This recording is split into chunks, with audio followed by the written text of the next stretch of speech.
This is Wretched Radio with Todd Friel. No, I am not a prophet, but I do play one on radio.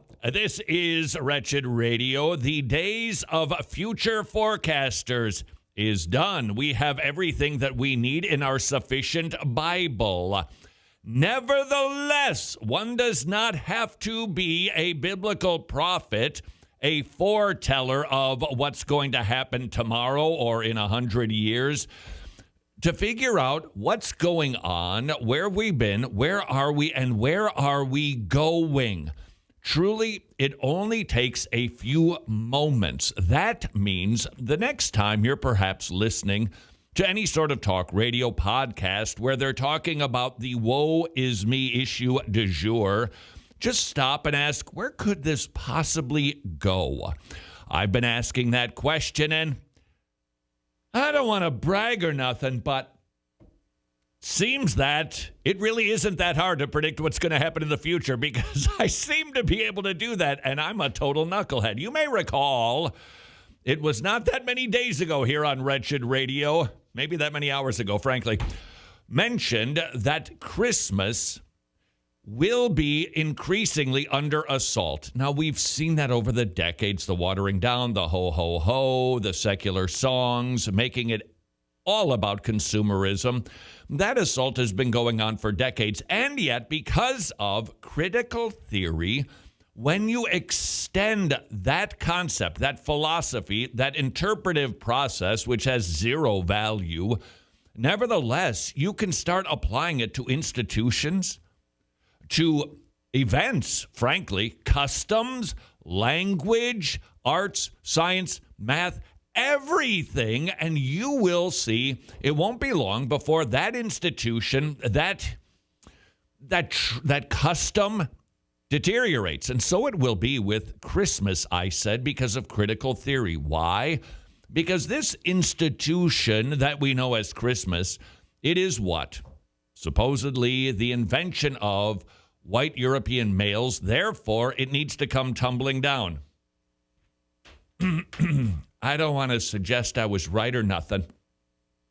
Headline: Minnesota Christmas light display shamed for harmful impact in an anonymous letter. Don't you love anonymous letters? Every pastor does. In St. Anthony, Minnesota, been there a gazillion times. It's a little village. Think quaint, think charming, think Christmas lights, think snow on the ground. These cottages. St. Anthony, it sounds like it, doesn't it? Cottages everywhere. A resident, several of them actually, received an anonymous letter chastising them for their Christmas light display. Listen, just listen to the letter, and you are going to hear critical theory all over this complaint. Here's the actual letter. I couldn't help but notice your Christmas lights display. During these unprecedented times, wow, anybody else tired of that term? During these unprecedented, you would think that we were living through an actual bubonic plague. You would think that we were under the feudal system, which is probably where we're headed, but that's not the point. You would think that we're all just pulling our wagons around because our horse just got lame and we had to put it down, and that we're just scrimping to put a meal together today. During these unprecedented times, we've all experienced challenges which casual words just don't describe what we're feeling. Well, try, because if you can't, I'm not buying. Nevertheless, back to the letter.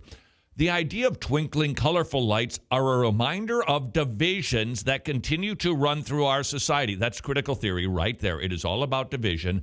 They actually promote it, and then they use it to separate, break down, and then replace. That is critical theory. And by the way, it plays quite neatly into socialism. That's what you're hearing here. And I don't mind telling you, only because I took just a few seconds to ponder, all right, where else could critical theory, this ideology, that there are only two classes of people, oppressor and oppressed, how could it possibly apply to Christmas? Wah and la. Here's the letter right here. These colorful lights are a reminder of divisions, which we're actually causing, and continue to run through our society, a reminder of systemic biases, against our neighbors who don't celebrate Christmas or who can't afford to put up lights on their own. What is clear and obvious, and what I think everybody who commented to this particular story on the internet said, well, aren't you doing the same thing? Yes, they are. And this is the irony of what is going on in our day. It is absolutely staggering. Another prophetic moment that I had, if you recall, I think it was last week. Yeah, I was just coming back from my COVID experience, the lingering malady. It just hangs on and hangs on and hangs on. A cough, fatigue, sniffles. It doesn't just go away. It just kind of hangs on until hopefully someday it stops. Nevertheless, was mentioning that I was watching during my Rona time off, the politicians that look into the camera and just say the absolute opposite of what is reality. I had mentioned a former president basically saying very, very troubling times because we're very concerned that the Conservative Party is going to corrupt the media. What? What? Just brazen lies. And so it is. I was at the gym, you no doubt noticed, and I'm listening to the Spotify machine. And there was a commercial on that said, we're a nonpartisan organization encouraging you to vote. So get out there and vote. Nonpartisan, which means we're neither this nor that. We're just trying to encourage people to vote. So I went to their website. Here's the leader of this nonpartisan organization, Stacey Abrams. Her partner in this nonpartisan organization is the head of the Democratic Party in Georgia. And they said it with a straight face. So then I'm at the gym again, clearly. And there was another commercial basically saying, hey, we've almost completed the takeover. Seriously, it was almost, hey, we've stormed the war. We've almost changed America, but we've got one vote left. We're the nonpartisan organization called the New Georgia Project. I looked it up. It says, headline, the New Georgia Project is a nonpartisan effort to register and civically engage Georgians. Scroll down. They're advocates for Change Institute, reproductive justice, and, surprise, they're involved in the faith communities. Raphael Warnock's church is involved, which is all about critical theory, all about liberation theology, and yet with a straight face, they say, we're nonpartisan. And by the way, if you've ever wondered, how can politicians who are not Christians be so brazen? It really is a piece of cake. When you consider, for instance, the fellow who's running for national senator here in Georgia, he will basically look into the camera and politically state things that are the opposite of reality. And people are just, wait, that's not true.